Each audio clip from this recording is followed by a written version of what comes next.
వంటలకు ఇంతకంటే స్వచ్ఛమైన గానుగ నూనె మరెక్కడా దొరకదు. SRV naturals. ఆర్డర్స్ కై స్క్రీన్ పై నెంబర్ కి కాల్ చేయండి. బంగాళాఖాతంలో వాయుగుండం ఏర్పడే అవకాశాలున్నట్టు వాతావరణ శాఖ వెల్లడించింది. ఈ నెల 22న నైరుతి బంగాళాఖాతంలో అల్పపీడనం ఏర్పడే సూచనలు ఉన్నట్టు తెలిపింది.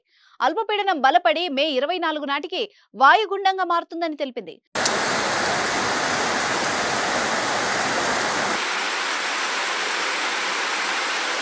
ప్రస్తుతం కోస్తా ఆంధ్ర, రాయలసీమ మీదుగా శ్రీలంక వరకు ఉపరితల ద్రోణి ఆవరించి ఉంది. సముద్ర మట్టానికి 3.1 కిలోమీటర్ల ఎత్తున ఉపరితల ద్రోణి కొనసాగుతోంది. అదే సమయంలో తమిళనాడులోని ఉత్తర భాగం వరకు ఉపరితల ఆవర్తనం విస్తరించి ఉంది.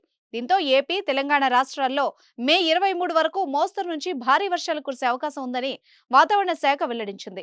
కోస్తాంధ్రతో పాటు తెలంగాణ జిల్లాల్లో అక్కడక్కడ భారీ నుంచి అతి భారీ వర్షాలు కురిసే అవకాశం ఉందని వెల్లడించింది. నైరుతి రుతుపవనాల విషయంలో వాతావరణ శాఖ మంచి కబురు అందించింది. నైరుతి రుతుపవనాలు దక్షిణ అండమాన్ సముద్రంలో ప్రవేశించాయని, ప్రస్తుతం ఇవి చురుగ్గా కదులుతున్నాయని తెలిపింది. రేపటికి బంగాళాఖాతంలోని ఆగ్నేయ ప్రాంతాలపై నైరుతి రుతుపవనాలు విస్తరిస్తాయని తెలిపింది.